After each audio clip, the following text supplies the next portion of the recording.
Assalamualaikum warahmatullahi wabarakatuh. Nama saya Sarifatudiana, NIM saya 28920 Saya dari Prodi Manajemen, Fakultas Ekonomi Bisnis dari Universitas Penjasakti Bekasi.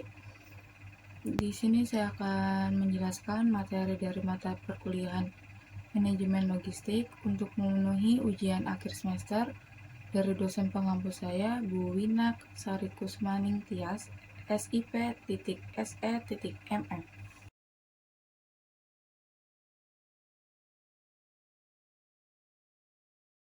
Selanjutnya di sini ada logistik dan pemasaran.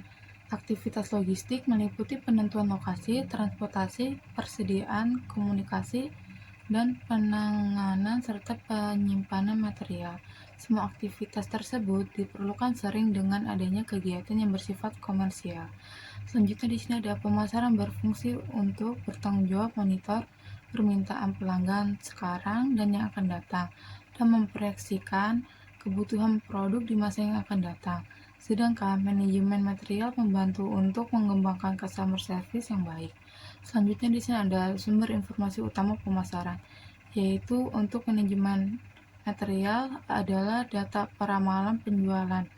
Data ini diapai untuk mengembangkan rencana kebutuhan material dan sebagai faktor penting dalam mengendalikan sumber daya perusahaan. Selain itu, fungsi pemasaran meliputi terdiri dari dua. Yang satu ada memelihara hubungan dengan pelanggan, yang kedua ada bertanggung jawab dalam penelitian pasar. Selanjutnya di sini ada keterkaitan antara logistik dan pemasaran. Kegiatan pemasaran merupakan salah satu fungsi utama dari perusahaan selain merancang bangun dan rekayasa, produksi, keuangan, pegawai, dan lain sebagainya. Pemasaran memegang fungsi penting karena merupakan upaya untuk mendekatkan produk atau jasa yang dihasilkan agar bisa dinikmati oleh para pelanggan. Selanjutnya di sini ada 4 unsur pembauran yang dimaksud, yaitu kesatu ada produk, yaitu barang atau jasa hasil rancang bangun dan rekayasa perusahaan dalam upaya untuk memenuhi kebutuhan para pelanggan. Kedua ada price, yaitu harga yang ditetapkan perusahaan yang dibentuk dari komposisi berbagai pengeluaran baik langsung maupun tidak langsung yang diakumulasi sehingga menjadi ongkos total. Yang ketiga ada promotion, yaitu upaya perusahaan untuk mengenalkan barang dan jasa yang dihasilkan serta untuk mempertahankan posisi pasar perusahaan tersebut. Yang keempat ada place, yaitu kegiatan yang berupaya untuk dapat menempatkan barang atau jasa sampai pada komunitas pelanggan sehingga dapat memenuhi kebutuhan pelanggan secara tepat waktu, tetap guna, tetap mutu, dan mampu memperoleh dengan cara yang mudah. Selanjutnya di sini ada bauran kegiatan logistik dibentuk oleh dua aktivitas, yaitu aktivitas kunci dan aktivitas pendukung. Aktivitas kunci meliputi kesatu, standarisasi pelayanan kepada pelanggan. Pelanggan adalah pihak yang harus dilayani dengan baik. Kedua ada transportasi, adalah faktor yang pendukung terhadap aktivitas pergerakan barang dari pemasok ke perusahaan atau yang disebut dengan inbound. Yang ketiga ada persediaan. Aktivitas kunci yang bertugas untuk melayani aktivitas operasional perusahaan, terutama dalam menentukan ukuran pemesanan ekonomis. Keempat ada pemrosesan pesanan. Pemesanan harus dilakukan secepat mungkin. Selanjutnya di sini ada aktivitas pendukung. Sedangkan aktivitas pendukung meliputi pergudangan, penanganan material, pembelian, pemeliharaan informasi, dan kemasan pelindung. Selanjutnya di sini ada komunikasi dalam pemasaran. Komunikasi yang baik diperlukan dalam pemasaran suatu produk. Ada 5 arus komunikasi. Yang satu ada arus komunikasi ke bawah atau yang disebut dengan downward communication, yaitu komunikasi yang mengalir dari seseorang dari tingkat atas kepada penerima komunikasi ke tingkat yang lebih rendah. Kedua ada arus komunikasi ke atas atau yang disebut dengan upward communication, yaitu arus komunikasi dari seseorang tingkat bawah kepada penerima informasi di tingkat atasnya dalam suatu organisasi.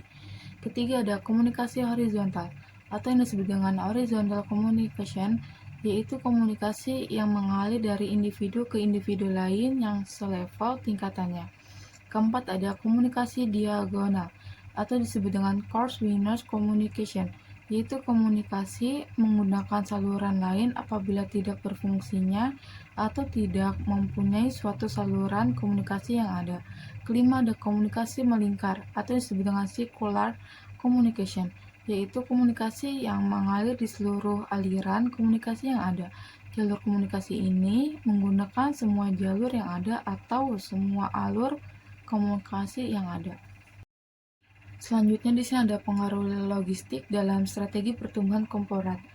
Di sini ada menurut Coulter dalam Kuncoro 2002-250 menyatakan bahwa strategi korporat adalah strategi yang menitik beratkan pada pertanyaan jangka panjang dan luas mengenai bisnis apa yang akan dimasuki oleh suatu organisasi dan apa yang diinginkan dalam bisnis tersebut.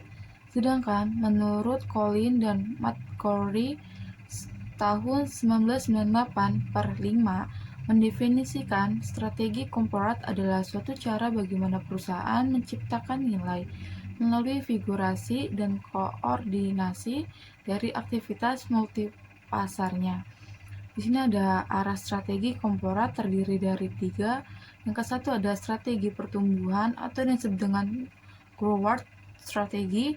Yang kedua ada strategi stabilitas atau yang disebut dengan stability strategi.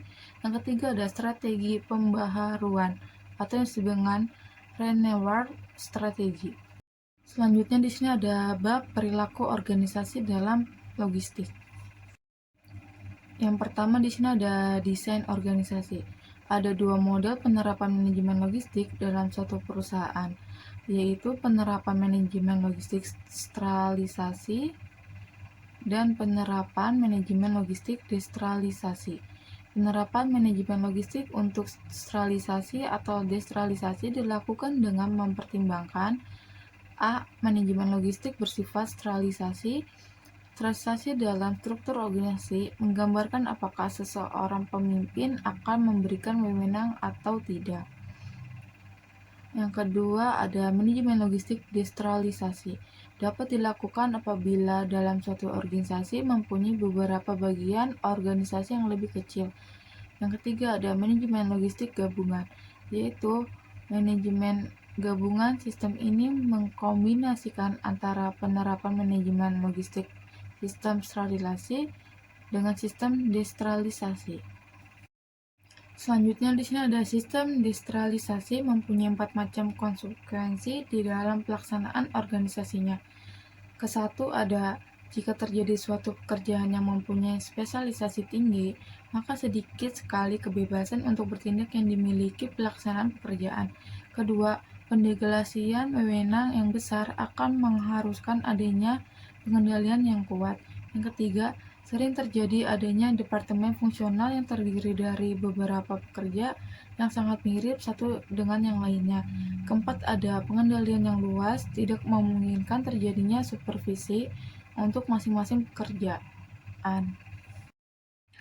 Selanjutnya, dalam sistem gabungan terdapat beberapa bentuk organisasi, yaitu ke-1 bentuk organisasi garis jalur atau garis, kedua bentuk organisasi fungsional, ketiga bentuk organisasi garis atau staf, keempat bentuk organisasi fungsional dan garis, kelima bentuk organisasi garis, fungsional dan staf. Selanjutnya di sini ada sistem informasi manajemen logistik. Selanjutnya di sini ada pentingnya informasi dalam logistik. Informasi adalah kunci penting dalam kelancaran logistik dan rantai pasok sebab informasi mendukung manajemen untuk membuat keputusan dengan lingkup luas serta mampu mencakup berbagai fungsi dalam perusahaan.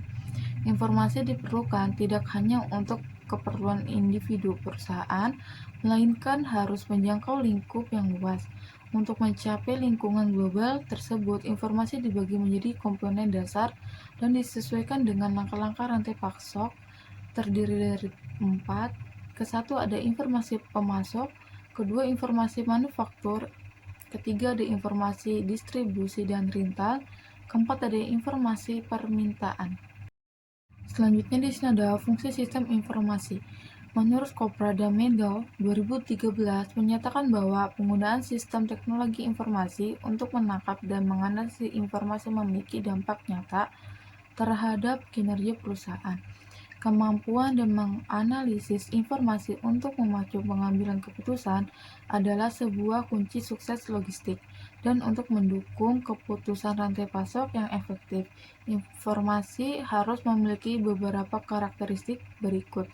Menurut Kopra dan Medel 2013, yang ke-1 ada informasi harus akurat, kedua informasi harus bisa diakses setiap saat, ketiga informasi harus tepat, keempat informasi harus dibagi. Di sini ada 3 fungsi dari sistem informasi, yaitu ke-1 ada menyediakan informasi yang valid dan efisien, kedua mendukung proses bisnis dan tujuan organisasi, ketiga mengefisienkan proses.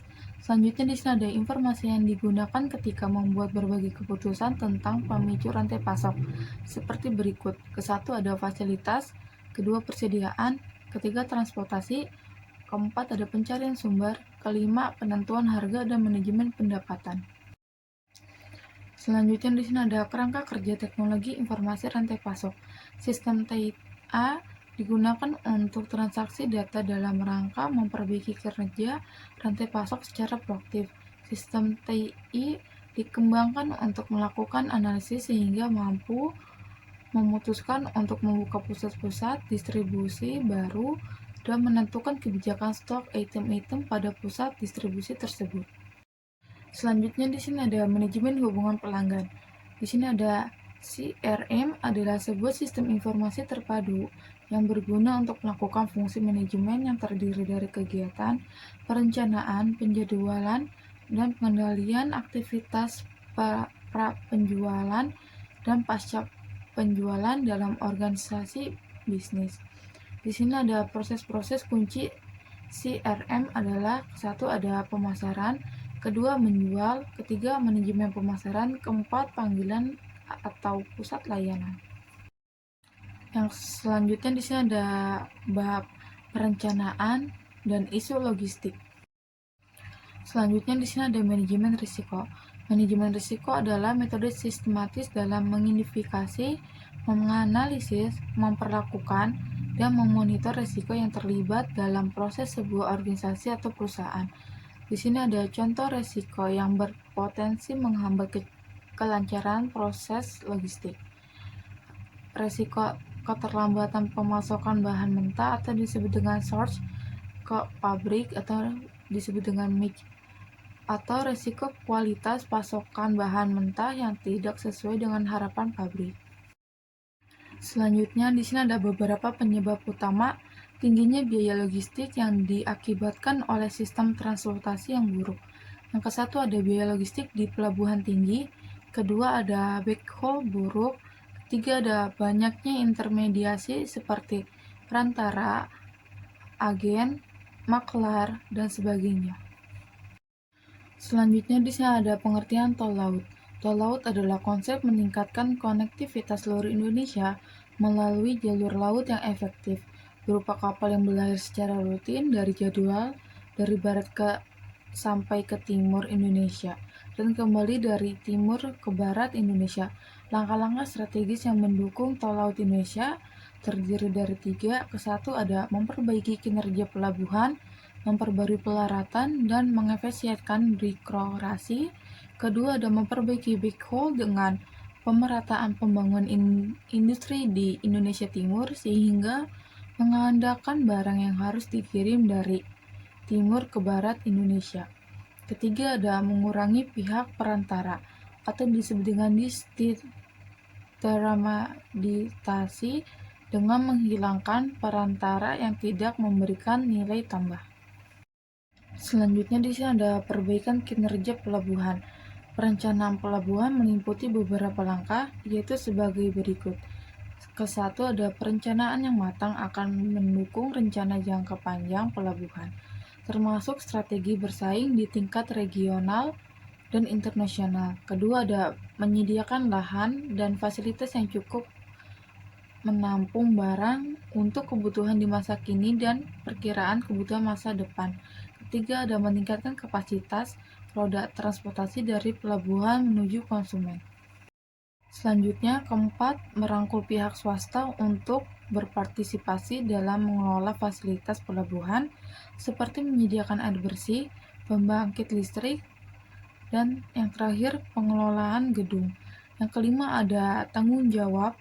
Pelabuhan mencakup perairan sampai beberapa kilometer dari pelabuhan itu sendiri, sehingga jadwal kedatangan kapal terdapat dikelola sesuai ketersediaan lahan penyimpanan barang. Keenam, ada meningkatkan efisiensi pembayaran pajak, misalnya pembayaran online ketika kapal masih dalam perjalanan, termasuk pemberitahuan jenis barang yang dikirim. Yang ketujuh, ada meningkatkan kemampuan tenaga kerja. Selanjutnya di sini ada efisiensi fasilitas. Beberapa kebijakan pemerintah dalam melakukan efisiensi terkait di bidang logistik Indonesia terdiri dari tiga. Kesatu, ada pembangunan pusat logistik berikat. Kedua, integrasi pelabuhan dan kawasan industri. Ketiga, menjadikan pelabuhan Tanjung Priuk sebagai hubungan Asia Tenggara. Selanjutnya di sini ada pelayanan dan solusi jasa logistik terdiri dari 9. Yang kesatu ada pengiriman domestik, kedua pengiriman internasional, ketiga jasa konsultasi, portofolio bea cukai dan perdagangan, keempat layanan pengemasan barang kiriman, kelima mark in transit, keenam kontrak manufaktur, ketujuh retur atau yang disebut dengan reverse logistik, ke-8 ada visibilitas pengiriman, ke-9 ada pendoman dan syarat yang dikirimnya. Mungkin cukup sekian dari saya, kurang lebihnya mohon maaf bila ada kesalahan kata. Wabillahi taufiq wal hidayah. Wassalamualaikum warahmatullahi wabarakatuh.